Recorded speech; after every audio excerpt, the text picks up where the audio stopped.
And I'm delighted to introduce Chad Bauman, a friend of mine whom I don't get to see nearly enough, so this is a wonderful excuse. Chad got his BA from Goshen College in 1999 and his 96 and his master's from Princeton in 1999 and his PhD from Princeton also in 2005. And ever since then, he has been at in Indiana at Butler University teaching, and now he is a full professor, and he has been chair on and off. And I think you're on and off. No, I'm on and on. Oh, you're on and on stage. Okay. For very dramatic reasons, which we won't discuss. But anyway, so it's nice that he has the time to come see us. I just wanted to mention a few of the things that Chad has written. He specializes, as you may know, in Hindu-Christian interactions in India and also Christian-Buddhist interactions in Sri Lanka. And his most recent, imagine writing 2 books in 1 year. Routledge Handbook of Hindu-Christian Relations came out in 2020, and also Anti-Christian Violence in India, which I assigned to my seminar on Judaism and Christianity in South Asia seminar last spring, and we read the whole book, and the students loved it, so I recommend it to you. Also, he has written a book called Pentecostals, Proselytization and Anti-Christian Violence in Contemporary India, 2015. Before that, Constructing Indian Christianities, 2014. And then his first book, Christian Identity and Dalit Religion in Hindu India, 1868 to 1947. That was the winner of the Best Book Award from the Society of Hindu-Christian Studies in that year. If you look at what Chad also writes on, he writes on global megachurches.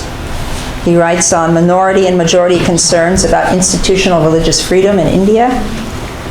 He has an article on critiques of Christianity from Savarkar to Malhotra.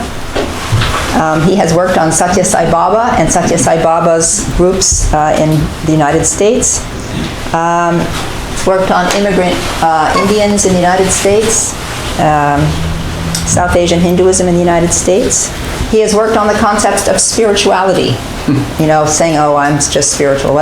He's worked on the whole genealogy of that concept. And he works also on conversion studies. So we're going to hear a lecture from him with slides, and afterwards there will be time for questions and discussion, and then there will be a reception. Before he begins, and I will mention this at the end again, this is a paired lecture. There are 2 lectures this spring on Christianity in South Asia. The next one is a week from today, exactly the same time, by Pinky Hota from Smith, and her talk is entitled The Carnality of Capital, Christian Conversion, Material Excess, and Dalits in India. So we wanted to have some emphasis on Christianity in contemporary India, so we have 2 experts. And without further ado, please join me in welcoming Chad Bauman.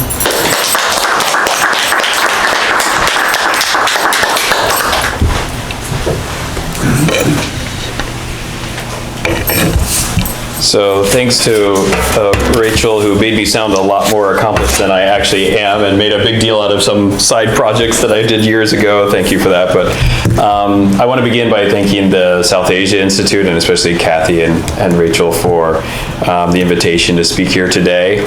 And thanks to Bill and Annapurna as well for all the logistical help in getting me here. Did we turn off behind here?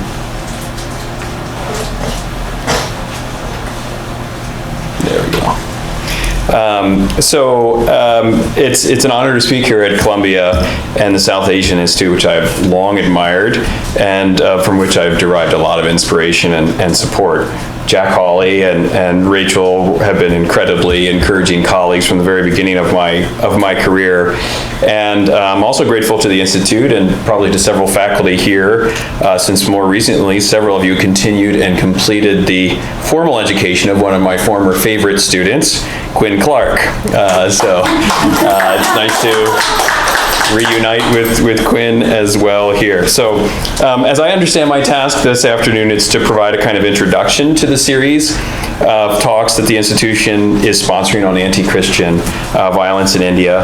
And I know that Pinky Hota will address this from a more focused vantage point. I'm going to provide a bit more of a general introduction. In addition, while I will provide a modicum of historical context, I've been asked to focus on the period since the NDA's electoral victory in 2014. And I've also been asked along the way to make some comparative comment on the nature of anti-Muslim versus anti-Christian violence, and to talk briefly about the distinct experiences of dominant versus lower caste Christians in the context of this violence. So that then should give you some sense of where we're headed.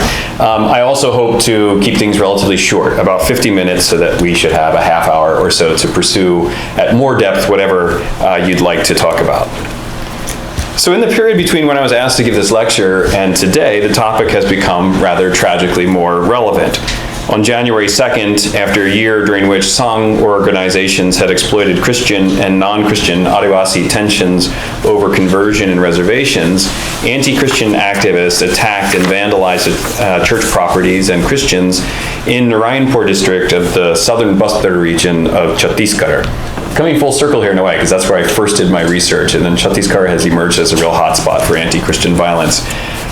Dozens of churches and Christian homes were reportedly destroyed. Several Christians and the district's superintendent of police, who you're going to see here in a moment, received serious injuries, and videos of the vandalism and violence went viral, posted to social media accounts either approvingly or with horror, depending on the perspectives of the poster.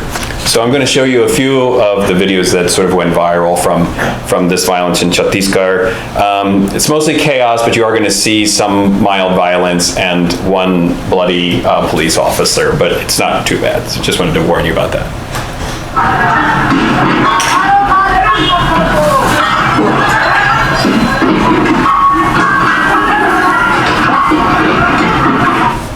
So that's one that was all over Twitter and YouTube for a while.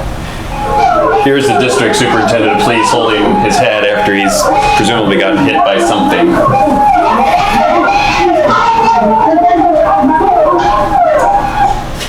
And you're going to see that same district superintendent of police and some other police officers in the next clip that's also been circulating.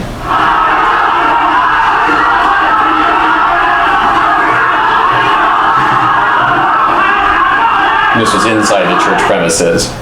So that's just to give you some sort of a sense of what it might look and feel like in the context of these kinds of attacks. So locals and human rights activists had predicted this violence in Chhattisgarh about a month in advance. Throughout December, peaking on the 18th of just last year, non-Christian villagers had been giving Christian Adivasis an ultimatum: convert to Hinduism by January 1st or leave. So some, especially men, did convert, or at least go through the sort of performance of converting to Hinduism, probably in many cases to maintain access to their work, fields, and income. 1,000, mostly women and children, fled, roughly half of them eventually taking shelter in Narayanpur's indoor stadium, where in the absence of government support, they were cared for by local Christian organizations. Most of them were forcibly transported back to their villages in the last days of the year, placing them right back in harm's way when this fresh round of violence began on January 2nd. In addition to the slogans typically heard in the context of anti-minority protests and violence, those in Chhattisgarh chanted in what I believe to be a relatively new slogan, about a year old, signaling their intent to progressively ratchet up pressure on Christians, and particularly those involved in proselytization. And that slogan was "Roko Toko Toko," or "Stop, Harass and Hammer," or "Stop, Warn and Kill," depending on who translates the phrase. These are mostly Maria Gons up here in Butler and Chhattisgarh. Victims identified a local and recently unseated BJP MLA, Bhotrag Nag, and his relatively new organization, the Janjati Suraksha Manch, as the prime instigators. So now I'm going to step back and give some history. It's important to emphasize the constructed nature of Hindu-Christian tension in contemporary India, meaning the way Indian Christianity came to be constructed over time, first as quote-unquote religion, then as alien, then as lower caste, then as threatening. India's first community of Christians, the Malayalam-speaking St. Thomas or Syrian Christians, had achieved a relatively high status within South Indian society already by the 6th century. And here I'm relying a lot on Susan Bailey. And in the medieval period, these Syrian Christians rose to even greater prominence as a respected, high-ranking warrior and trading community within the petty kingdoms of the Malabar coast, competing for and receiving honors and patronage in exchange for loyalty and service. Their quote-unquote religious apparatus, which focused on the shrines of powerful miracle-working saints, many of them from Syria, was one of many such cults, similar to and intertwined with Hindu and Muslim cults. And the honors the Christian community received would have involved being given the privilege of making certain sacred offerings during Hindu ceremonies and festivals. For these reasons, the Syrians were in fact during this period perceived to be a ritually pure community, and neither they nor their shrines were considered polluting to upper caste Christians. Nor were they perceived as a separate religious community in the modern Western sense. Rather, what distinguished them from others was their identity as a distinct caste with distinct caste practices, including some that we might now call religious. And for this reason, when there was a conflict between the Syrian Christians and their non-Christian neighbors, it was not understood to be religious conflict as we now think of it. And indeed, the very term religious in the post-Enlightenment Western sense would have been illegible in this context. How Christianity came to be constructed as a religion, as alien, as lower caste, and as threatening had, of course, a lot to do with colonialism. With colonial authorities' attempts to Europeanize Syrian Christianity and disentangle their religious life worlds from those of the communities around them, with European targeting of and success affecting conversions among Dalit classes, with colonial powers' periodical conflation of imperial and evangelistic aims, not all the time, but frequently, with British tendencies to organize, divide, and enumerate India along religious lines, with British efforts to reform Hindu religious affairs, and finally with the series of mass movements of conversion to Christianity, resulting in large part from a series of devastating famines that shook India in the last 2 decades of the 19th century. So that was a long sentence, and it deleted about 400 years of history and about a 50-page chapter in my most recent book, and the great work of a lot of people like Ajanta Subramaniam and Sandhya Freitag and Chandra Malampalli and Sanjay Joshi and all kinds of other people, Gauri Vishwanathan, etc. All right, as a result of those political and demographic changes, many advocates of Hinduism began to assert that the growth of Christianity represented a serious threat to the Hindu faith, as in UN Mukherjee's 1909 series of articles appearing in the Bengali, Hindus, a Dying Race. Christian conversions and antagonistic colonial policies also spurred the development of regional Hindu sabhas, or societies, beginning in 1907, and then the All India Hindu Sabha, or Mahasabha, in 1915. So I've been told that my audience today is very familiar with the literature on and history of Hindu nationalism, so I won't spend a lot of time rehashing it. But that literature more often than not foregrounds Hindu-Muslim rather than Hindu-Christian dynamics. So let me briefly highlight the significance of the Christian other in the context of that history.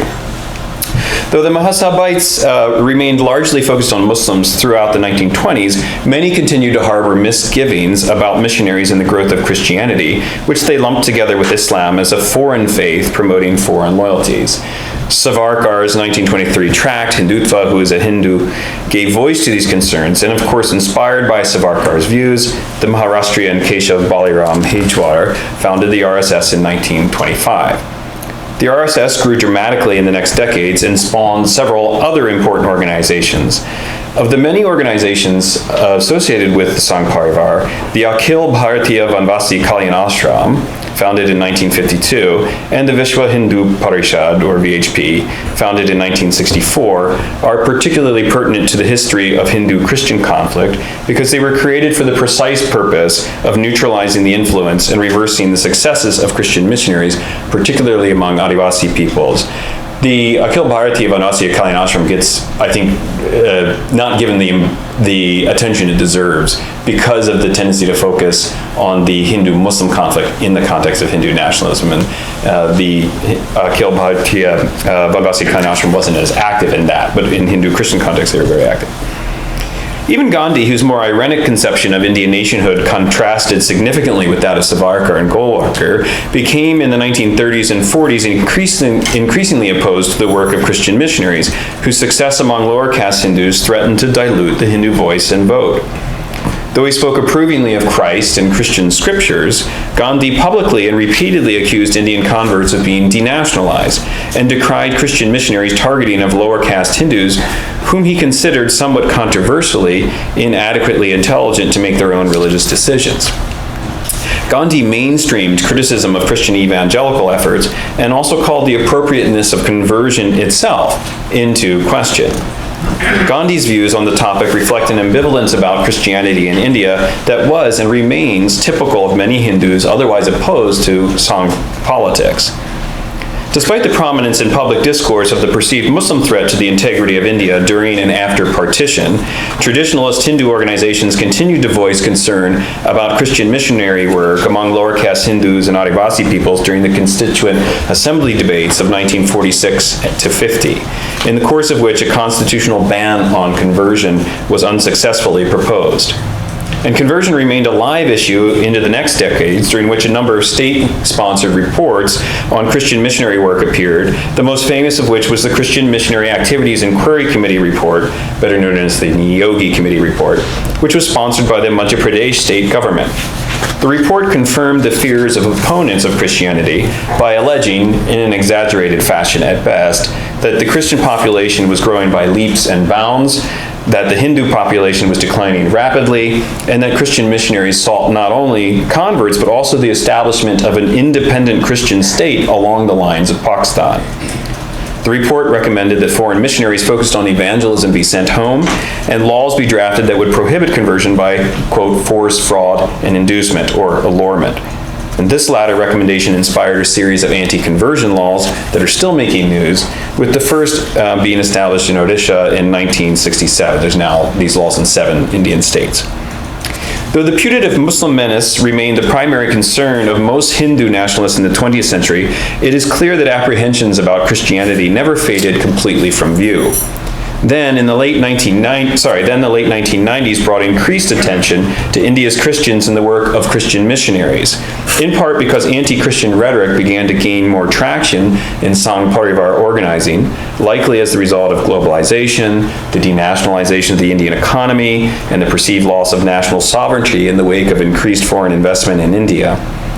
But Christians also drew attention to themselves with several highly publicized Christian evangelical efforts like the 2000 and Beyond movement, which became the Joshua Project, which had as their aim converting the world by the year 2000. Western Christian financial investment in evangelism, today in the neighborhood of $1 billion a year, according to my analysis, also became more perceptible during this period and easier for the Sangh to construct as a problem. These factors therefore help explain why, by the end of the century, VHP General Secretary Giriraj Kishore could declare that Christians constituted, quote, a greater threat to India than the collective threat from separatist Muslim elements. And it also helps explain why anti-Christian violence began at the same time to increase dramatically. As this brief history suggests, the construction of Hindu-Christian competition and conflict in contemporary India as inevitable and as religious comes only at the end of both local and world historical processes spanning centuries. In my view, however, this conflict results primarily not from religious differences per se, but rather from the framing of Hindu and Christian, primarily by Hindu nationalists, as indices of total ways of life. That is kind of Hinduness or Hindutva, as opposed to what we might call Christianness, construed as a total religio-civilizational complex that competes with and is incompatible with Hindutva. All right, I'll talk a little bit now about the nature of the violence. While there had been earlier incidents of violence, such as that targeting Christians in Tamil Nadu's Kanyakumari district in 1982, the first incidents of anti-Christian violence to gain widespread attention in the contemporary period took place in 1998 during the Christmas season in the Dongs, Gujarat. Rising from just a few dozen incidents a year in the late 1990s and early 2000s, by 2007 and 2008, there were, by the best estimates and by a database that I developed for those 2 years, around 250 to 350 incidents of anti-Christian violence annually. There are two primary forms of anti-Christian violence. One, riot violence, large-scale sprawling riots, and two, what I call everyday acts of anti-Christian violence. The first form, riot violence, is incredibly rare, but it's more dramatic, and it is tended, in the case of Christians, to be far more deadly. The most deadly and best known of these riots took place in the Kandhamal region of Odisha in two significant rounds, one in 2007 and one in 2008. During the violence, dozens of Christians and several Hindus, including Swami Lakshmananda Saraswati, a prominent anti-missionary agitator associated with the aforementioned Vanvasya Kalyanashram and the VHP, were killed. Hundreds more were physically or sexually assaulted and driven from their homes, many of which were significantly damaged or destroyed. At the height of the violence, which came in waves over several months, around 25,000 Kandhamalis were in refugee camps. Many never returned, and the religious demographics of Kandhamal have been permanently and irreversibly altered, which is, of course, at least one of the unconscious goals of such violence. Riot violence such as this receives widespread media attention, both in India and abroad. Riot violence tends also to be more indiscriminate and often involves an influx of criminal out-of-towners who know little about the community they invade. For this reason, the vandalism and violence of anti-Christian riots is somewhat more indiscriminate and ecumenical. And it may even more seriously affect mainstream mainstream Protestant, Catholic, and Orthodox Christians, whose more established and substantial physical presence makes them more noticeable and more easily targeted. In the most recent violence in Chhattisgarh that I was showing you before, for example, there's evidence that the Christians targeted personally in December were mostly evangelical and Pentecostal, while the church most seriously damaged in the riots on January 2nd was a Catholic church that had been there for 50 years. The attention that these very rare riots receives perhaps obscures the fact that anti-Christian violence is not an aberration in contemporary India, but is rather a consistent and widespread problem. These several hundred annual, smaller-scale, quote, everyday incidents of anti-Christian violence are diffuse and generally involve very local actors targeting one or a small number of carefully chosen victims as the result of some specific provocation. For example, aggressive or hypercritical proselytization, a high-profile conversion, the establishment of a church where there hadn't been one, signs of increasing Christian wealth, noisy or raucous worship. I call these incidents every day not to downplay their severity, but rather for two reasons. First, they are every day in the very literal sense of occurring very roughly once a day. Second, they're every day in the sense of going largely unnoticed by the media and being considered by many Indians rather unremarkable. In these everyday acts of violence, Pentecostals and evangelicals more generally are disproportionately targeted. My own statistics from 2007 and 2008 suggest, for example, that mainstream Protestant, Catholic, and Orthodox groups were targeted in only 13% of the incidents, despite comprising, according to the best estimates, around 50% of India's Christians. Conversely, India's evangelicals and Pentecostals, who together constitute fewer than 50% of India's Christians, accounted for fully 87% of the targets in this everyday anti-Christian violence. This pattern of the disproportionate targeting of Pentecostal and evangelical Christians appears to hold even today, despite appearances otherwise, which I will discuss a bit later on. There are several reasons why Pentecostal and evangelical Christians are disproportionately targeted in everyday incidents of anti-Christian violence. And if you'd like an exhaustive account, I refer you to this book, Pentecostals, Proselytization, and Anti-Christian Violence in Contemporary India, where I spent pretty much the whole book trying to sort that out. In brief, there are four primary factors. The first one more obvious, the others less so. The first factor in the disproportionate targeting of Pentecostals and evangelicals in everyday incidents of violence is their greater evangelistic assertion and enthusiasm, as well as their liturgical passion and enthusiasm. Their evangelical assertiveness brings them to the notice of opponents and sometimes provokes conspicuous growth. Meanwhile, the unusual expressiveness of their worship, in some cases involving speaking in tongues, exorcisms, rolling on the floor, or other ecstatic experiences, provokes ridicule from both within and outside of Christianity, and is offered as proof of the inferiority or particularly superstitious nature of Christianity itself. So I'm going to show you, this is another clip from that is a video that should be playing now, but basically a lot of times when Christians are being criticized on Twitter, you'll see a quote like this one where somebody is sort of exasperated at the kind of crazy actions of the Christians who, and then almost inevitably there's a clip from a Pentecostal preacher in which there are Christians rolling around the floor, dancing around, acting kind of wild and sort of out of control in some way. So this clip has made the rounds on Twitter pretty regularly.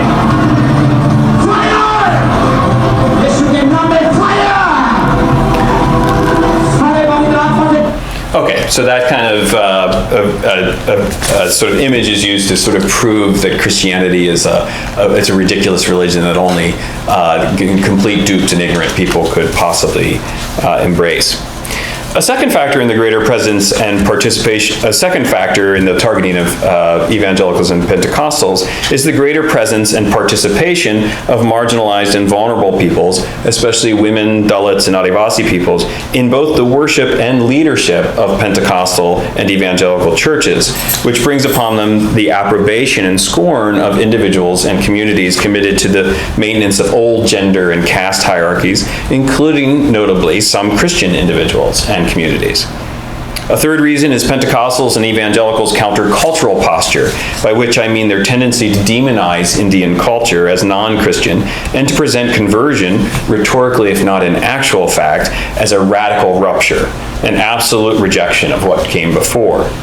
This countercultural posture leaves them more vulnerable to claims that Christianization is tantamount to denationalization. A fourth factor is an intra-Christian one. That is, the tendency of mainstream Orthodox, Catholic, and Protestant Christians to marginalize Pentecostal and evangelical Christians, particularly when they are under attack.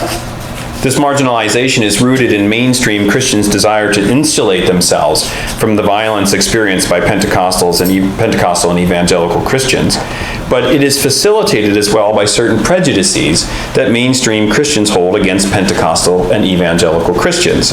For example, that their worship is overly emotional, that their evangelization techniques are inappropriately intrusive and disruptive, and that therefore they invite and perhaps even deserve the violence they experience. It doesn't help, of course, that Pentecostals and evangelicals are, through their widely appealing expressive worship styles and emphasis on healing, growing largely at the expense of mainstream Christianity, or as mainstream Christians might put it, stealing sheep. And there's also the issue of caste, since the leadership of India's mainstream Christian communities is dominated by upper caste Christians, whereas, as I've mentioned, the leadership of India's Pentecostal and evangelical communities is less so, but I'll say a bit more about that later.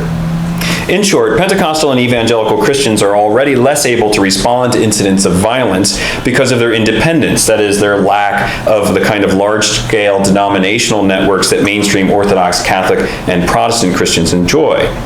With those large denominational networks, mainstream Orthodox, Catholic, and Protestant Christians are able to mobilize constituencies to protest, encourage political allies to act, or secure media coverage. And that last point about media coverage helps explain why many casual observers are skeptical of my contention that Pentecostals and evangelical Christians are disproportionately targeted in everyday incidents of anti-Christian violence. Attacks on mainstream Christians simply get covered more regularly in the news media. And in the end, it's no real surprise that an attack on a well-known landmark like a beautiful cathedral in a large city would receive more attention than a beating received by a marginalized, relatively anonymous Christian in rural India. In any case, the tendency of mainstream Christians to marginalize their Pentecostal and evangelical brethren exacerbates the latter's lack of access to social capital and also provides political cover and justification for those who perpetuate the attacks. In both forms of anti-Christian violence, riots and these everyday attacks that I've been describing, the perpetrators, and especially their leaders, are almost universally associated with or have been inspired by some national, regional, or local affiliate organization of the Sangh Parivar. More prominent Sangh leaders tend to work in the background, fueling the flames of anti-Christian sentiment, providing logistical support, ensuring the police are in collusion with the attackers or willing to look the other way. But for the most part, these more prominent Sangh leaders avoid direct involvement and thereby retain their ability to claim the attacks are just a, quote, natural response of the, quote, lumpen masses to Christians' putative provocations. Because of the association of the Sangh Parivar organizations and politics with anti-Christian violence, the victory of Modi and his BJP government in 2014 caused a great deal of consternation among India's Christians. By January 2015, just a few months later, a series of highly publicized attacks on Catholic institutions in Delhi, along with several controversial Sangh efforts, pledges, and calls to reconvert Christians to Hinduism or ban conversion at the national level, confirmed the fears of many that Sangh organizations would be emboldened under BJP rule. And they no doubt have. One longtime observer of Indian politics, the prominent Catholic minority rights activist John Dayal, draws a contrast between the BJP role in the late 1990s and today. In the late 1990s, the RSS was influential, he says, but not so clearly calling the BJP shots. Today, however, it appears that RSS chief Mohan Bhagwat, and this is a quote, is speaking as if he's prime minister and the prime minister is speaking as if he's the head of the RSS. This is a quote from about 4 years ago, so I'm not sure he would necessarily say the same thing today. After the 2015 Delhi church attacks, Catholic Archbishop Oswald Cardinal Gracia said in an NDTV news interview, "I never thought this would happen in India, but what's happened recently is causing anxiety." Similarly, in the wake of the attacks, Catholic Julio Ribeiro, a prominent former Indian police officer, civil servant, diplomat, and recipient of the prestigious Padma Bhushan Prize, wrote that in his 86th year in India, he for the first time felt threatened, not wanted, reduced to a stranger in my own country. Clearly then, there are aspects of the situation that were new and newly foreboding to India's Christians, or at least to more prominent ones. To long-term observers of anti-Christian violence, however, as well, I imagine, to many of India's rural Pentecostal and evangelical Christians, the attacks in Delhi appear to fall into a relatively regular pattern of anti-Christian violence, and they were novel only in the sense that they targeted prominent Catholic institutions in a major metropolis, whereas most of the day-to-day anti-Christian violence in India since the late 1990s has targeted evangelical and Pentecostal Christians in small towns and rural areas. What was novel about the situation in 2015 then, if anything, was that individuals and groups who, because of their denomination, status, or location, formerly felt invulnerable to such violence, had now begun to suspect they were not. In one sense, then, very little changed with the rise of the BJP to national power in 2014. Long before that rise, Christians were being attacked hundreds of times annually. While these attacks occurred more regularly in states, districts, towns, and villages with a strong Sangh presence, they occurred elsewhere as well. Moreover, Hindu distaste for assertive forms of Christian proselytization is widespread, and certainly not the preserve of those associated with the Sangh Parivar. It's worth remembering that it was a Congress government in Madhya Pradesh that in the 1950s initiated that Niyogi Committee investigation into Christian missionary activities. And Leela Fernandez and Goldie Al-Shuri have done really good work working on showing the way that the Indian secular state participates in the regulation of movement from one religion to another, and sort of arguing that the Sangh and the secular state are not at odds in this regard, but are in fact sort of working in different ways towards the same goal of regulating religion. Still, Hindu-Christian relations have further deteriorated in the 6 years since 2014, and it may be useful at this point to consider some data. There are problems inherent in the collecting of data on incidents of anti-Christian violence. As I've already implied, data based on media reports tend to undercount the number of incidents in general, since many incidents are not covered by the news media. Moreover, data based on media coverage tends to overcount incidents involving mainstream, well-established churches in urban areas. Government counts are egregiously low and have a distinct predilection for discounting the religious element in violent attacks. A number of Christian advocacy groups like Open Doors and International Christian Concern periodically provide statistics on incidents of anti-Christian violence in India, but their coverage is spotty and their verification processes are pretty poorly developed. For several reasons, I now find data provided by the Evangelical Fellowship of India, or EFI, the most useful. First, they've been providing a total count of its incidents since at least 2011, and thorough and transparent reports in a standard format since 2014, with the exception of 2016 when they offered only a half-year report. Second, I have interacted at length with those involved in gathering their data and have been impressed with their on-the-ground verification processes. In short, they don't chronicle an incident unless they send in an associate to verify its general details, which means that their counts are actually often quite below other people's counts.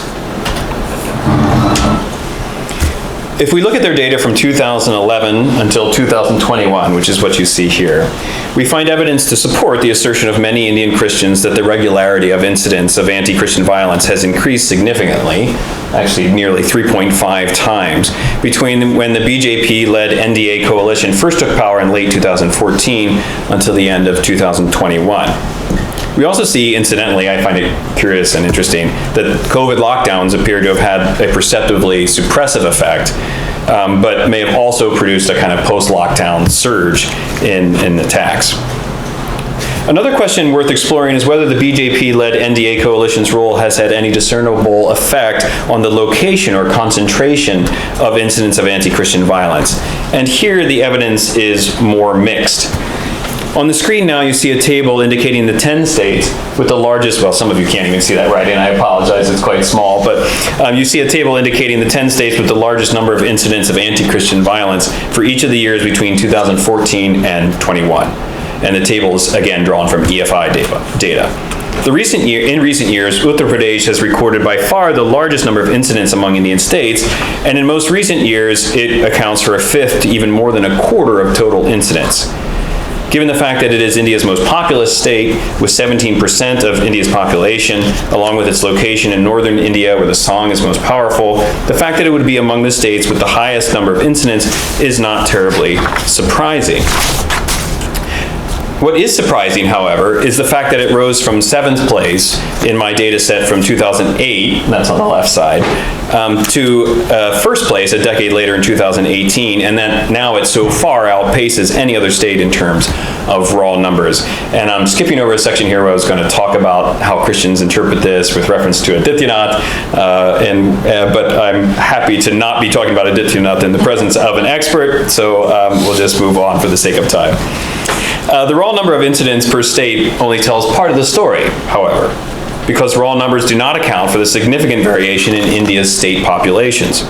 While Christians in Uttar Pradesh experienced far more incidents of anti-Christian harassment and violence than Christians in any other state in recent years, Uttar Pradesh's 200 million residents outpaced the number of residents in India's second most populous state, Maharashtra, by nearly 90 million people. And remember, if it were a country, Uttar Pradesh would be the 5th largest in the world, just after or maybe slightly ahead of Brazil. If we rank the states where incidents are more common per capita, using data from EFI reports, a somewhat different story emerges. A number of very small states and territories, like Goa and Puducherry, Tripura, Meghalaya, Arunachal Pradesh, and Manipur, appear periodically on the table, though I think we should perhaps not make too much of this fact. Because of their very small populations, a single incident places them on the list for the year. One state, Chhattisgarh, appears on the list in every single year. 4 others, Telangana, NCT Delhi, Madhya Pradesh, and Jharkhand, appear in at least 4 of 7. Northeastern states do occasionally appear in the table, but not consistently so. Ditto the southern states, with the exception of an occasional appearance from Kerala and Tamil Nadu, states with the largest Christian populations are largely absent. For several years after it became a state in 2014, Telangana appeared on the list, but it's not made an appearance in recent years. And if we have any Telangana experts in the room, I'd welcome theories about why that is. For the most part, then, and leaving aside the smaller states and union territories, the states appearing regularly on this list support the impression that anti-Christian violence is particularly problematic in North India and the Hindi Belt. The Sangh has traditionally been strongest in these states. Accordingly, the conventional wisdom among many Christians has been that incidents of anti-Christian violence are more likely to occur there. The data provides evidence in support of this conventional wisdom insofar as these states appear frequently among the worst states in terms of anti-Christian violence. Even though states like Bihar and Himachal Pradesh only rarely appear among the top 10 worst states, they almost always appear in the next tier. That said, consistent but perhaps declining issues in southern states such as Telangana and Tamil Nadu, and a small but steady number of incidents in Goa, so very Christianized Goa, suggest that there are other mediating local factors at play. So some comment on causes. I've already hinted at some of the causes of anti-Christian violence, and I just really don't have the time and talk of this length to discuss them thoroughly.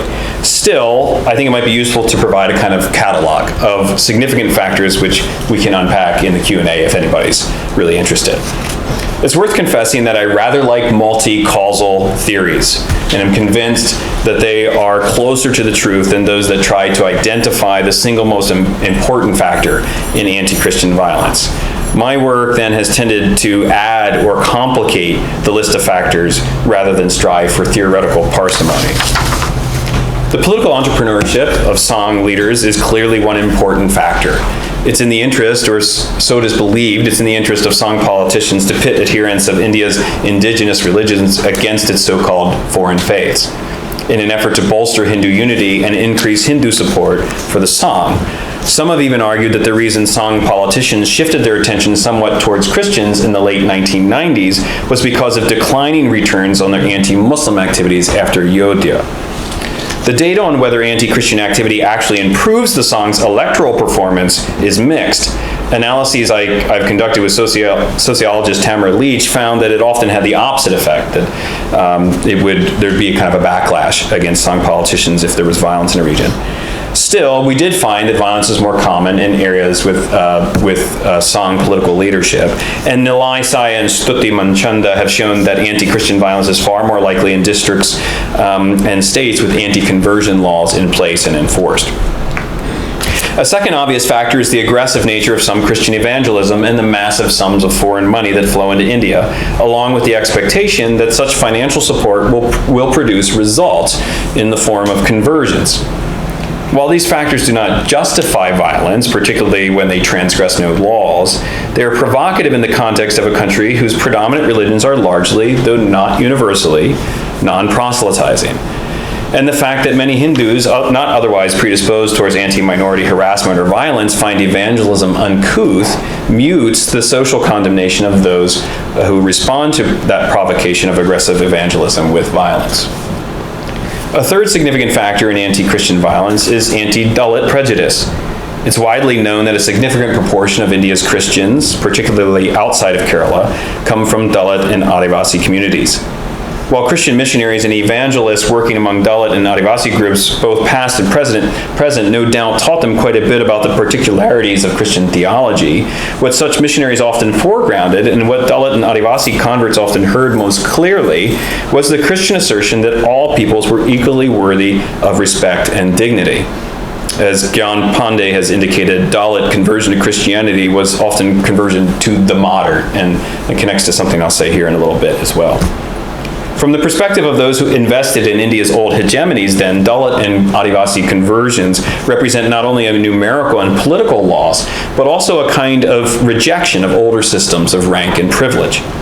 Because of the greater assertiveness of Dalit and Adivasi converts, then, it's frankly difficult to determine whether many incidents of anti-Christian violence are driven primarily by anti-Christian or anti-Dalit or anti-Adivasi prejudice. A fourth factor is micro and macroeconomic competition. Many incidents of violence, particularly those targeting communities rather than individuals, appear to be motivated at least in part as a way to weaken the competitive abilities of Christian communities, who, because of traditions of education, the formation of cooperatives, etc., are able at times to outpace the economic development of neighboring communities. Such dynamics were certainly at play in Kandhamal, where regional and national Sangh leaders were able to successfully graft broader anti-Christian grievances onto local disputes between the Adivasi Kondas and the Dalit Christian Panus.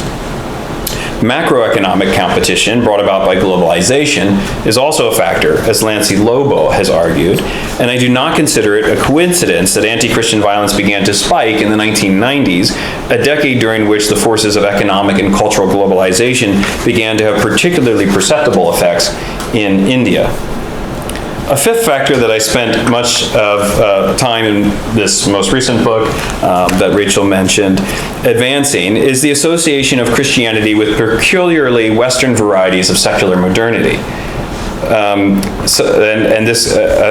Peculiarly Western varieties of secular modernity sometimes deemed threatening by India's traditional elites.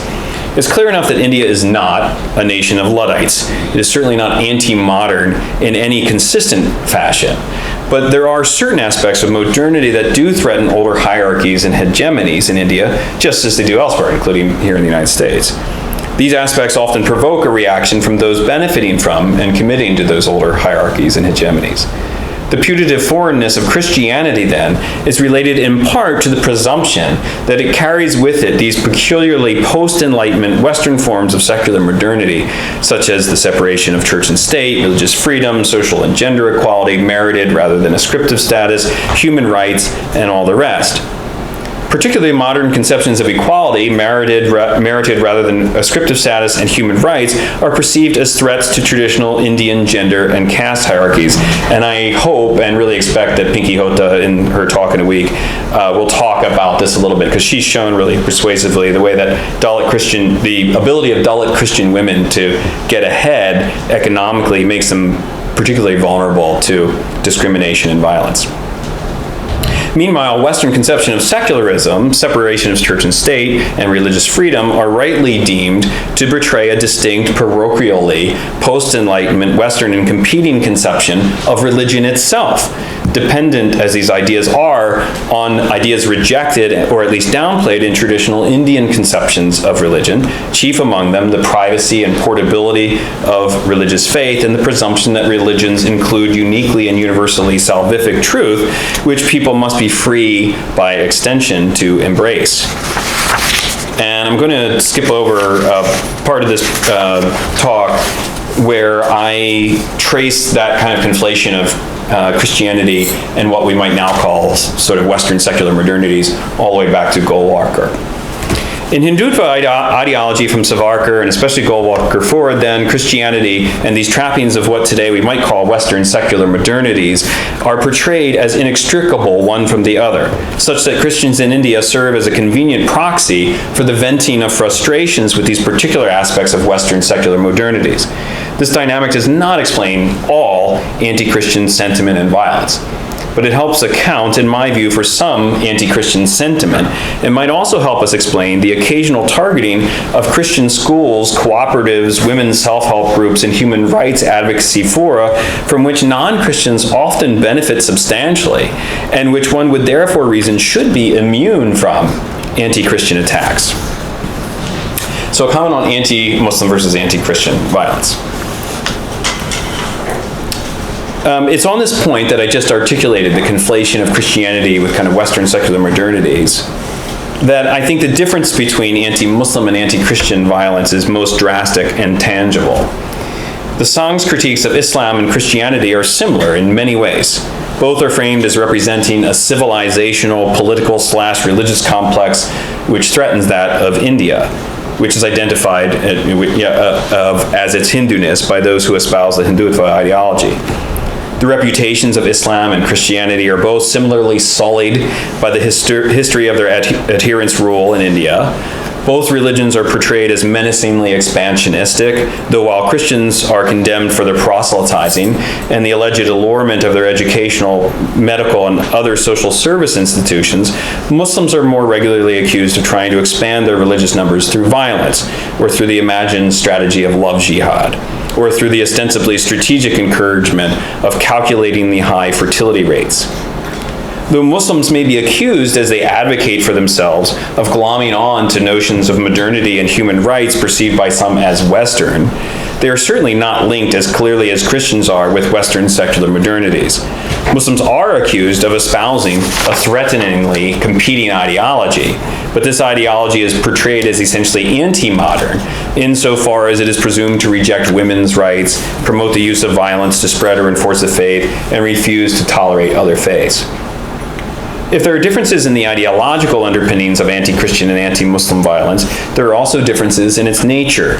While anti-Christian violence tends to be a rural and small-town affair, anti-Muslim violence tends to more regularly occur in urban spaces.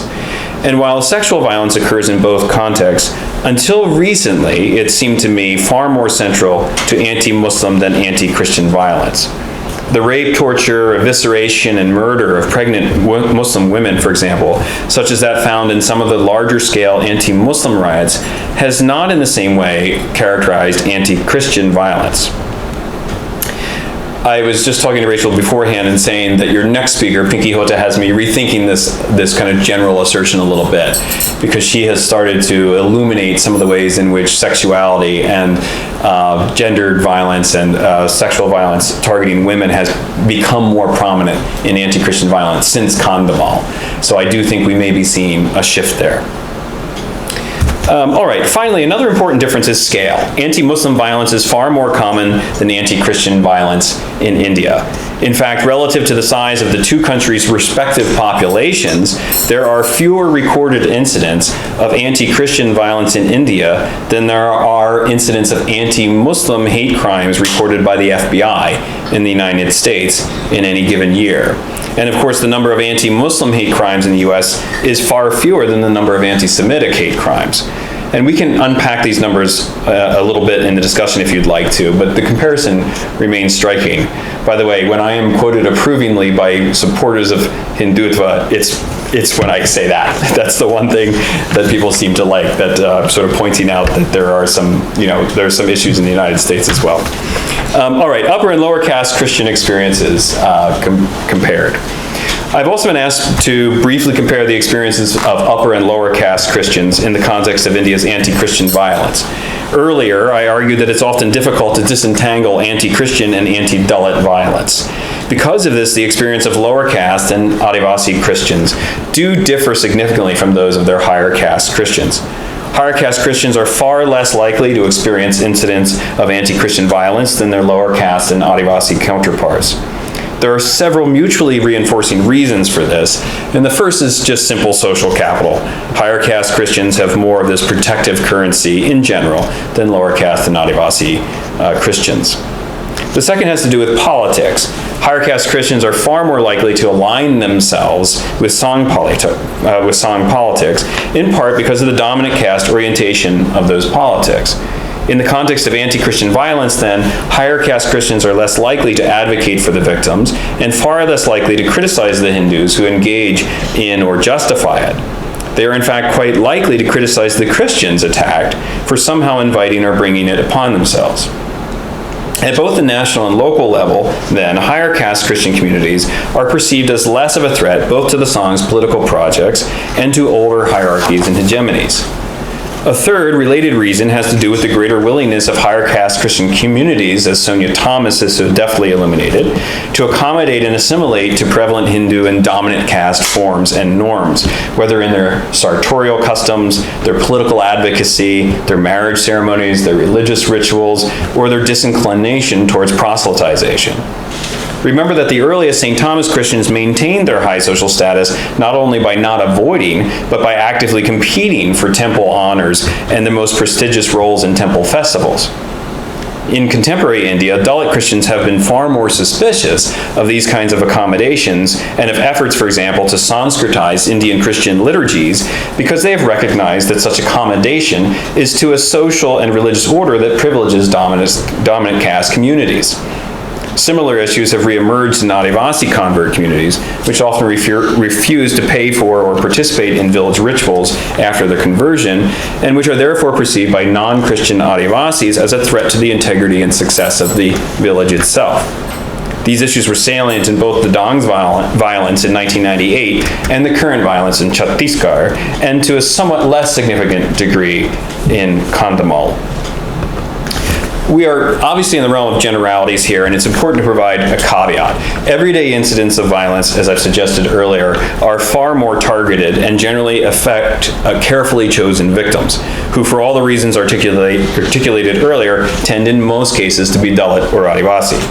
But just as the disproportionate targeting of Pentecostals breaks down in the more random and indiscriminate context of riot violence, so too, at least to some extent, does the disproportionate targeting of Dalits and Adivasis. Still, upper caste status provides a powerfully protective and insulating advantage to India's upper caste Christian communities. These dynamics play out in interesting ways. In the earliest months of NDA-BJP rule after the 2014 elections, while those Catholic institutions in Delhi that I talked about before were being vandalized and attacked, Sangh groups engaged in a series of highly publicized Ghar Wapasi, or homecoming ceremonies, intended to convert Muslims and Christians back to the Hindu fold.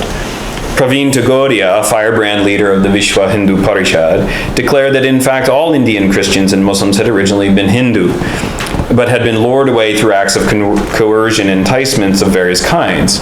And he pledged that the BJP would make India 100% Hindu. Rajeshwar Singh, leader of a regional Sangh organization, promised to complete the effort by 2021. And it's interesting here how these efforts mimic the kind of Christian evangelization projects like the Joshua Project. Then, in the midst of it all, various Sangh leaders renewed calls for a national law that would ban or curtail conversion. One BJP member of parliament even suggested that conversion, along with cow slaughter, ought to carry the death penalty. Narendra Modi, throughout it all, remained silent. Visiting India in the midst of this silence in late January, Barack Obama, I don't know why I just put an Indian accent on Barack Obama's name, I apologize for that. Barack Obama indirectly addressed the issue, declaring that, quote, India will succeed so long it is not splintered along the lines of religious faith. Perhaps feeling pressured by external or maybe other internal pressures such as these, Modi did eventually break his silence on February 17th when he addressed a crowd of Christians saying, and I've got the quote up here for you to see, "My government will ensure that there is complete freedom of faith and that everyone has the undeniable right to retain or adopt the religion of his or her choice without coercion or undue influence. My government will not allow any religious group to incite hatred against others, overtly or covertly. Mine will be a government that gives equal respect to all religions," adding, "We cannot accept violence against any religion on any pretext, and I strongly condemn such violence. My government will act strongly in this regard." This is a brilliant political statement in the way that it can be read in multiple ways by different communities, by the way. While Christians were relieved at this closing condemnation of religious violence, many also noted that Modi's comments carefully avoided supporting the right of Christians or others to evangelize. Equally significant was where Modi chose to make these statements, which was before an audience at a function organized by the predominantly dominant caste Syro-Malabar Catholic Church, from which, according to the Hindu newspaper, Modi's comments, quote, "won commendation." While Christians were relieved that Modi addressed the issue at all, many noted with uneasiness the implicit alliance of Modi and the Syro-Malabar Catholic Church, which serves, in their view, to further weaken and marginalize Dalit and Adivasi Christian communities. In the interest of time, and given the more general nature of this talk I've been invited to give, I'm going to end with some prognoses in lieu of a conclusion. A variety of geopolitical trends favor a future worsening of the issues described in this lecture. The BJP, of course, remains popular, and a large percentage of the population appears willing at least to turn a blind eye towards its treatment of minorities in exchange for the benefits it's believed to offer in terms of development and all the rest. Voices objecting to this bargain have been effectively silenced or sidelined through cyberbullying, threats, and imprisonment. Issues of constitutional and criminal law about the legality of proselytization and evangelism remain unsettled. And this encourages Christians to test the limits of the law and their opponents to act extrajudiciously to counteract them. Meanwhile, global Christian and missionary dynamics favor the increasing Pentecostalization of all Christianity, including in India, and global trends in missionary funding favor evangelism over social service. Together, these currents suggest that in the future there will be more of the kinds of Christians and Christian activities that have tended to be targeted in anti-Christian violence.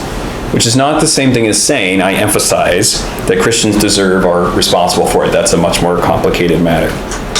Meanwhile, the persuasive power of the United States has waned in India, and its human rights hectoring, including in the work of the United States Commission on International Religious Freedom, or USCIRF, is now often dismissed with some justification as partisan, exaggerated, parochial, and tendentious.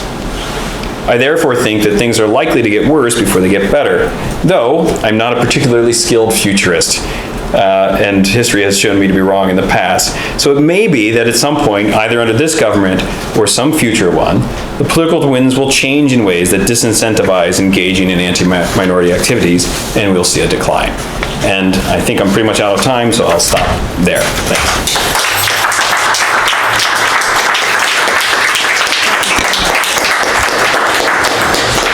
It was a splendid talk.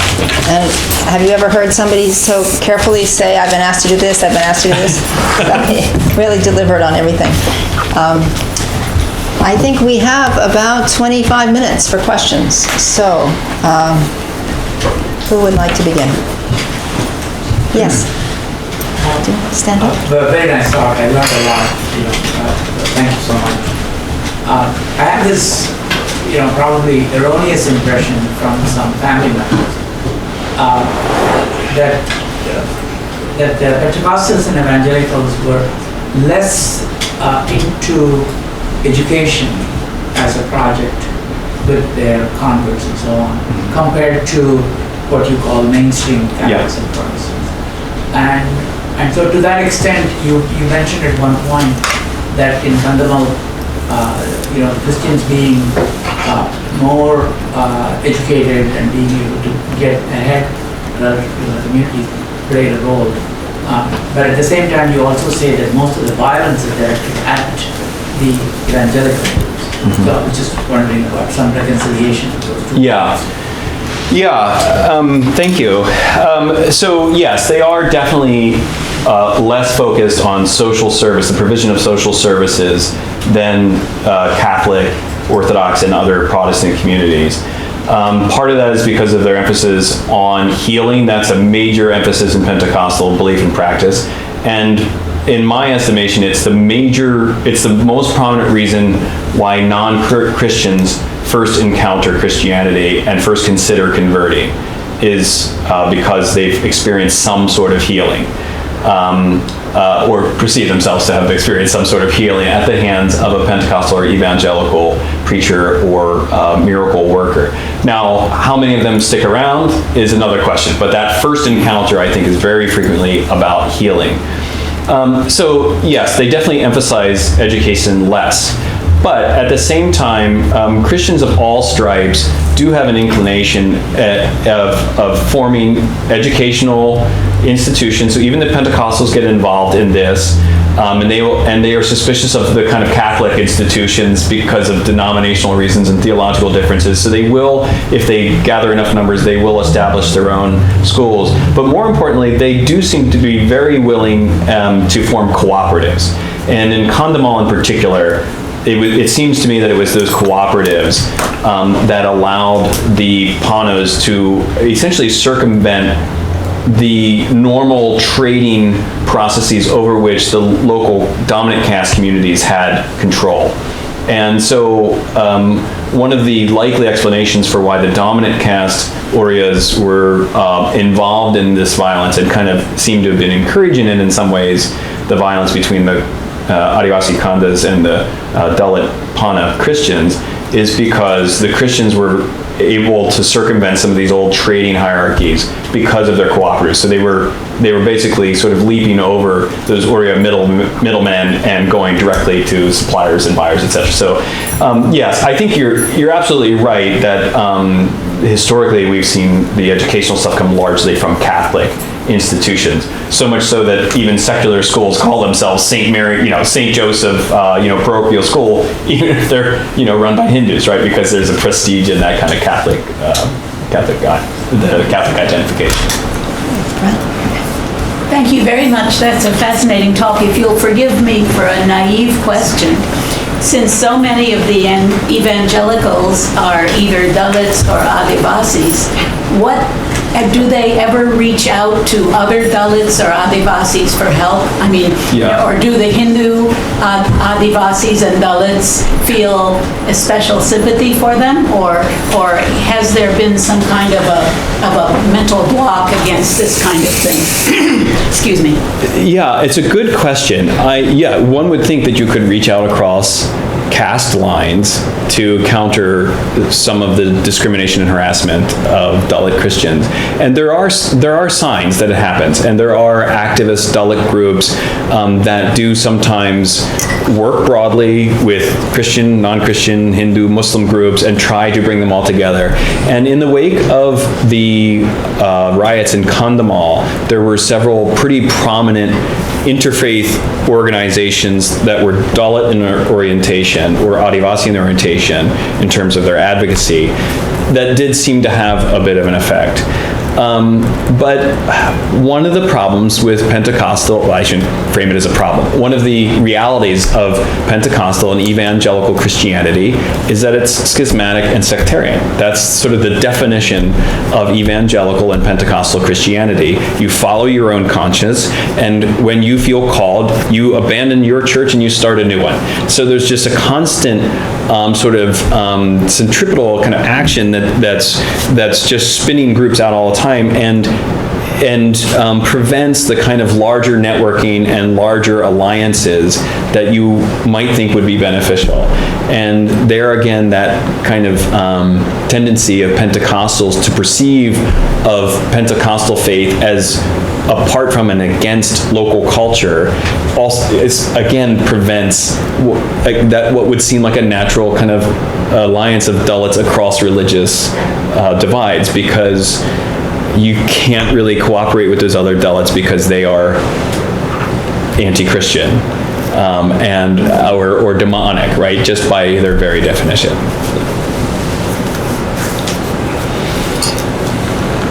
I missed the beginning of the talk. I'm really sorry, but the thing is, I was wondering how much violence happened before the formation of Hindu as a term itself. A lot of Hindu mobilization or upper caste mobilization happened after, during the 20th century. So I was just wondering what examples of violence on Christians happened historically, and what's the difference between then and now?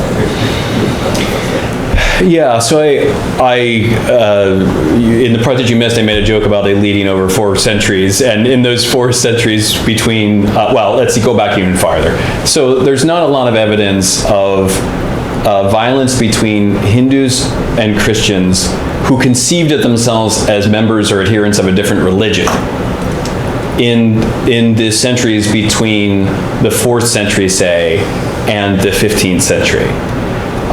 That sort of burgeoning self-understanding of Hindu as a discrete religion, Christian as a discrete religion, is a much more modern kind of understanding. So there were incidents between groups that we might now call Christian and Hindu, but as I sort of argued in the early part of the paper, those were perceived largely to be inter-caste rivalries between groups whose primary identification was on the lines of caste, and the primary difference was along the lines of caste. What I suggested was a lot of the changes that were brought about during the colonial era sort of shifted thinking about this, and also, introduced the idea of these kind of discrete religions in the way we tend to now think of them in the sort of late colonial period, so 18th, 19th centuries, in ways that people did begin starting thinking of themselves as being in conflict as adherents of discrete, distinct, and non-overlapping religions. And I would say that a really important moment in that was the Indian Rebellion. Or the Indian Mutiny, whatever you feel like you want to call it. In that context, Christians were attacked, not as much as, say, political symbols of British imperialism, or of the British East India Company's imperialism, but they still were attacked. So it's clear in that moment that British role is starting to get conflated with Christianity, and there are some people who are targeting Christians simply because they are Christians, even though they're Indian Christians and have nothing to do with, I guess nothing to do with, but had generally not associated clearly with the British East India Company's rules. So that's the way I tend to think of it, as a movement across time where these groups come to be framed progressively as religious, and then Christianity comes to be framed in the colonial period as foreign and as threatening.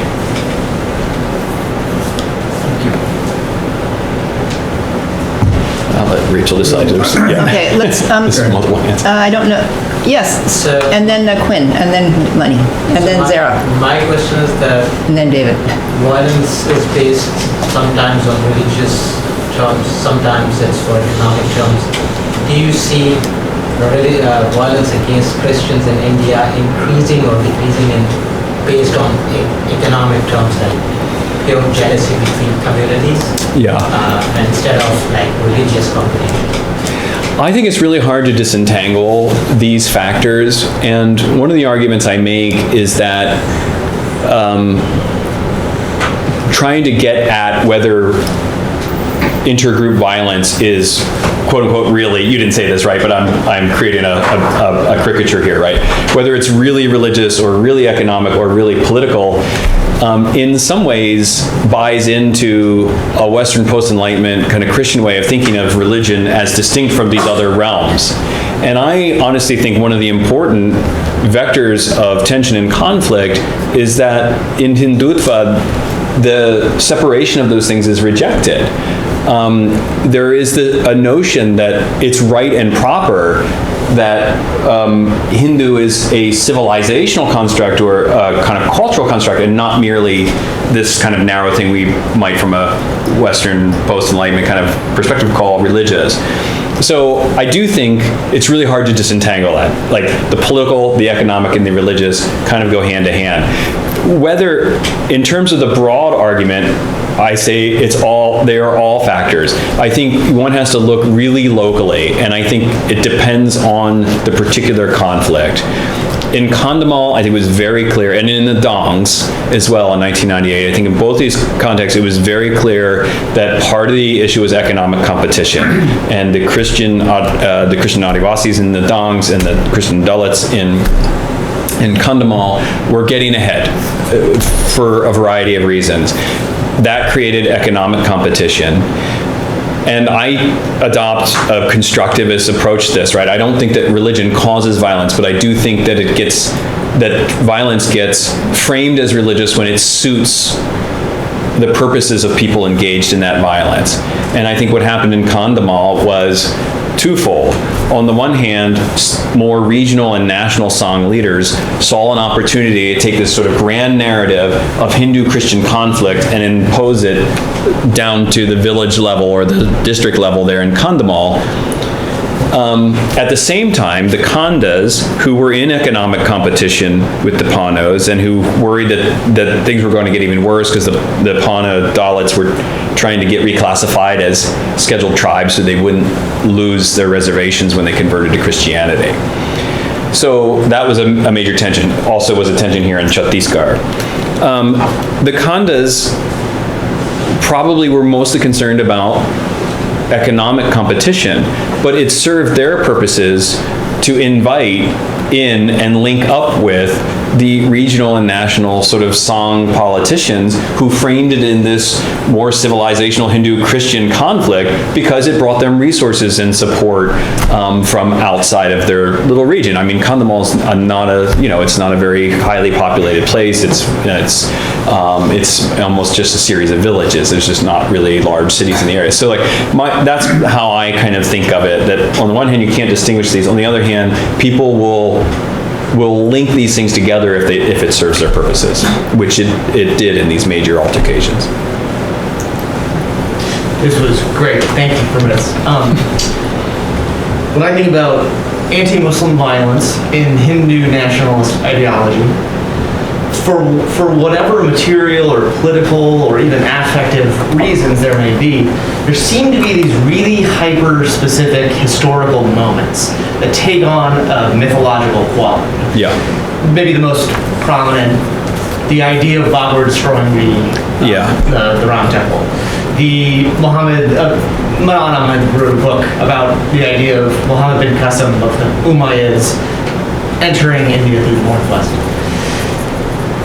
When it comes to anti-Christian violence and the ideology of Hindu nationalism, do you see this? And if so, what are some of those kind of hyper-specific historical moments? It's a really good question. I had never really thought about it. If I had to name two, I would name the Inquisition, which functions more as symbol. I mean, I don't think anybody really knows much about the Inquisition, but people know the Portuguese came in and they started destroying temples and they started converting people and they started putting people to death. So there's that history. If you read the work of Arun Chowdhury or Sitaram Goel or these kinds of folks, the Inquisition is very prominent in their minds about the evils of Christianity in India. Then there are these kind of more diffuse sort of symbols, colonialism, not an event but a period. Even the mutiny, right? This kind of idea of the British, using these cartridges slathered with cow or pig fat, right? And these are kind of symbolic, but I don't even think that has a lot of salience. I think I'm inferring from your question that you see a bit of a difference here, and I actually think you may be right. I don't think there are quite as significant, clear moments, sort of symbol moments in the history of Hindu-Christian kind of tension and violence as there is in the context of Hindu-Muslim.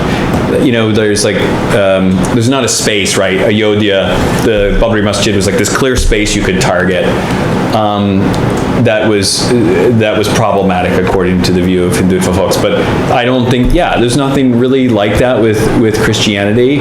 It's more these kind of general concerns, this general elision of Christianity and Westernization and globalization and all the rest that I think are problematic. And it's much more diffuse, right? It's about that school or that person who said something nasty about Hinduism on the street corner, those crazy fools rolling around on the ground, in their Pentecostal faith. I think that's more the feelings. There are these moments that are symbolic. Again, I would say the Inquisition, a major one, but I mean, that's not even British, right? So if to the extent that some of this stuff is anti-British, it's it's so far back in the past and nobody's really paying attention to that history. That's all. It's sort of on the fringe of your talk, but since you've roved everywhere so well. Sorry. If you talk about the Christian enterprise in India, part of it is converting people to Christianity, but as you suggested, another part is social service, which I would say primarily medicine and education. And so some of the most extraordinary institutions in India, as a non-Christian, I have admired, have been hospitals and schools and colleges. And some of them have gone way down. Some of them have been changed in India and Pakistan. Now, as a prognosticator, are they going to go down and down? As I mentioned to you, the Vellore Medical Center outside of Madras, some of the St. Xavier's colleges here, there, and everywhere, and some of the hospitals. When I visited them myself for looking from a completely different point of view, because I was interested in the American component of it, they all felt threatened. And this was 20 and 25 years ago. And I'm sure they feel more threatened today. So, as you say, the Pentecostals are less into this social service, but the mainstream Christians have been more into education and medicine. Are there hospitals and schools and colleges going to disappear from the Indian landscape? Yeah, that's a really good question. I mean, you're absolutely right that Indian Christians have been admired very widely in India for their contribution to building up particularly medical and educational facilities in India from from colonial times forward. And now, those that contribution is called into question by opponents, some opponents of Christianity, who see that provision of social services as allurement, right? So you come into my hospital, you're poor, fine, you don't need to pay. But, oh, by the way, somebody says prayers in the hall every morning. And, oh, by the way, somebody's going to come around and read the Bible if you want to, you know. So there's that just hint of quid pro quo that people object to. And so, you know, even these very admired medical and educational facilities do also get wrapped up into this kind of Hindu-Christian conflict. It's, I know of a little hospital in rural Chhattisgarh where the administrator, who was a Christian, fired a Hindu dentist for what seemed to be good reasons, and she lodged a case against him for forceful conversion. Like, she said that, well, he fired me because I wouldn't convert to Christianity. Knowing him, it seems very unlikely the guy's not very pious at all. So, like, you know, so like even these things are boiling up a little bit. The one, I don't think that they're going to generally go down. I don't think they'll decline, in part because many of them are practically privatized at this point. They are admired. People go to them when they want that really highly specialized care that they can't get sometimes in government hospitals. The one exception I would say is the institutions that still rely to a substantial degree on foreign financial support are in trouble, because the current government has been using the FCRA regulations, the Foreign Contribution Regulations Act, and really scrutinizing the sending of funds from abroad to Indian institutions. They've been threatening to make each member of the boards of these institutions attest that no evangelism is going on, no proselytization is going on in any form, even subtly, which makes members of those boards legally liable, I guess criminally liable, if it's discovered that anything's going on. So a lot of these groups are having trouble transferring funds. I also know, like in my own personal experience, of institutions now having real trouble transferring funds at all, even just getting it through banks to come to Indian institutions, because of the way even the banks now have become really concerned about the enforcement of these FCRA regulations. So I do think that the current government is using its bureaucratic power and leverage to try to undermine some of these institutions, and I do think that will cause a problem, particularly for the ones that require and kind of depend on foreign funding. Zara, and then David, and then if there's time left, we'll go to others. I'll try to be brief. I have a longish question which I'd like to. First of all, thank you so much. In this larger matrix of violence around internationalism, this is not something that we get to hear a lot and know a lot about. First of all, thank you for that. I had the question and then I was something curious about. I know it's not your focus, but I was wondering if you had thoughts about it. First question was the role of the state. So you mentioned the term riots, and I've been struggling with what constitutes a riot, what constitutes a pogrom, particularly in terms of the attacks on Christian minorities. I'm struggling to make sense of what is the role of the state, given the fact that it's not state-sponsored, and one gets into debate on what that means or does not mean. So first of all, what do you think about, because it becomes difficult to track the map of violence or the landscape of violence when people or fractions come and attack, let's say, or break down churches, statues, and then one begins to wonder that if the state is silent, what it usually is tactically, how does one look at that kind of violence? Is it, since you said it is not an aberration, so one has to look at it in a certain way. So that's part one. I was just curious about, because I also work on anti-Muslim violence and anti-Muslim and resistance. The times of great violence, civilizationally, are also times of great resistance. So I was curious about the fact that what are the responses from the Christian community to these violence? How are they articulating it? Are they talking about it? Are sermons addressing it? Because I know that's happening in the Muslim community.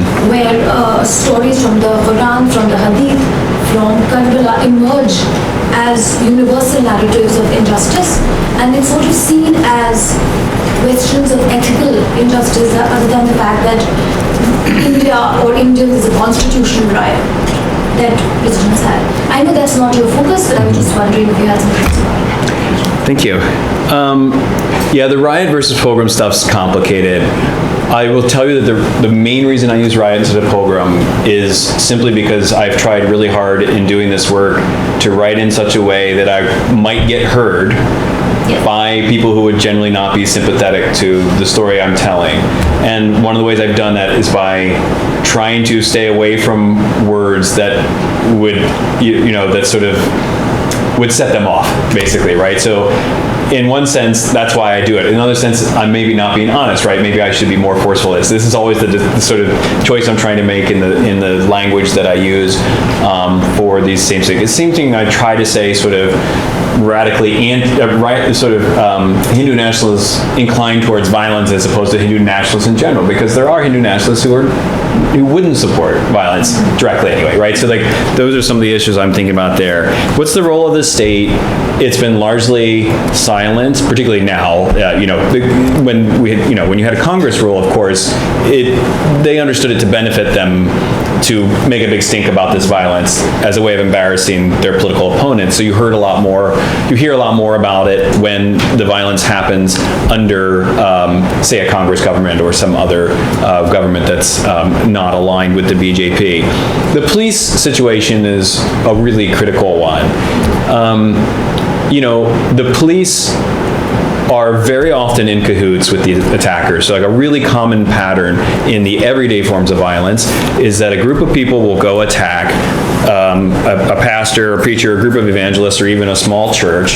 They'll, bust the place up, they'll steal a motorcycle or a laptop or a phone or something, and then they'll drag the person that they just did that to the police, and the police will be coerced or have already decided to book them under a variety of anti-conversion laws or anti-blasphemy laws, Section 295A of the Indian Penal Code, right, which has these laws against blasphemy and laws against insulting the religious sentiments of others.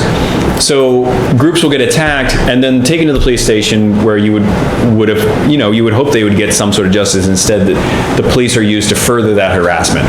They'll book them, they'll keep them for a day or two, putatively to sort of protect them from further violence, but it's just and then if there is a case, the cases are almost never successful. Like eventually they're almost all thrown out, but it might be months or years of that person needing to go back to into the justice system on a weekly, monthly, quarterly basis to fight for the to assert their own innocence. So the police are very often in collusion, even when they're not. And that's why, in some ways, I think these videos are useful visuals. Even when they're not in collusion, they are ineffectual.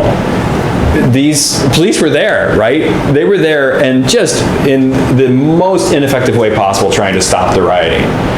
I'm surprised that they were there, because to me, I would have, like, if I were in their case, in their situation, I would have felt really endangered. But they stayed there, which is unusual. They actually stayed, they remained active, they were making some efforts to stop it. In a lot of the violence we see, the police just disappear, just kind of dissolve into the countryside, or they're there and doing nothing. There's a famous case from Kandhamal where a nun was raped and paraded naked through the streets, and eventually went to sit next to police officers, and at least according to her affidavit, the police officers failed to protect her and kind of, sent her back into the crowd, and some have alleged even groped and molested her, like the police groped and molested her. So but again, even when the police are there, they're not well funded. They're not paid well enough to stick their necks out in this kind of situation. They're not armed. They don't really have the capabilities of stopping this kind of violence when it begins. And so, yeah, that's state silence in a way, state complicity maybe, but it's also the realities of an impoverished police force that, for a variety of reasons, is not incentivized to address some of these issues. That's sort of the way I see it. Did I get everything? Yeah, I think so. Sorry. David, and then, yeah. Thank you. I just want to echo what Zara said, that, we don't get to hear about this a lot, so thank you. I had a question, which I hope is not too annoying, about race. And the reason I'm mentioning race is because some people have suggested that, lots of people have suggested actually lots of different ways of reading race into Indian society, whether it's along caste lines or religious lines or something else. And I guess as a comparative question, when thinking about anti-Muslim violence in India, particularly with Adivasi communities, right, the activity of the PKA often takes the form of, reconversion or unconversion, which is conversion. And it seems like, as you alluded to, like the love jihad thing, for instance, one of the people who believe that particular theory, at least in my experience, will sometimes tell you that the reason they are so concerned about this is not just because the women are being stolen, but of course that the children will be biologically Muslim and irretrievable. So I'm wondering to what extent, at least in the areas that you're looking at, Christianity might map onto, or not map onto at all, any kind of biological or racialized idea of identity. That's a really fascinating question. It's not something I've thought a lot about, so I'm going to, I'll be speculating here a little bit. Let me preface anything I'll say with that. I don't think it's as prominent in anti-Christian violence as it is in anti-Muslim. And as you were talking, I was trying to sort out why that might be. I mean, I do think that Christianity, even though it has this kind of vague association with the Western world, because of the origins of Christianity and because of the presumed loyalties of converts to Christianity, these are still understood to be proper Indian people who just got diluted and changed religions, and we can and should bring them back.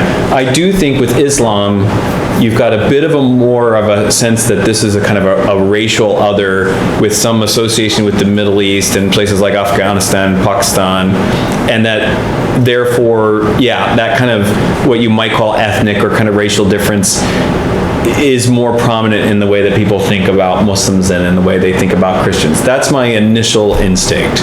Does that square with what you perceive or what you see? Yeah, I mean, I guess the association with foreignness is something that obviously is inescapable from this. I'll say where I work in Rajasthan, usually people don't actually, in my experience, people actually don't talk about Christianity at all. In fact, they say, usually when they're talking about religion, if there's a religion other than Hinduism and Islam, it's Andres, and that just means Christian. For instance, I am Christian, according to all of my informants, because I'm from America, and Americans are Christian. So you're white, so that's the actual... Yes. So this people be one race slash religion. Right. And that specifically is tied up with the foreignness and Britishness, but there's certainly no idea, at least that I've encountered, of people saying, well, you Adivasis who have all of a sudden now become Christians, why don't you just go back to England? Right. Whereas I certainly have heard people allude to the fact that Rajasthani Muslims should just go to Pakistan. Right. I see so many hands, but I fear that we've gone over time and there's a reception waiting for us. And please, those of you who wanted to ask questions, mob him afterwards. I really apologize. And I'm sorry to keep you over, but it's really a wonderful conversation. And thank you so much for coming.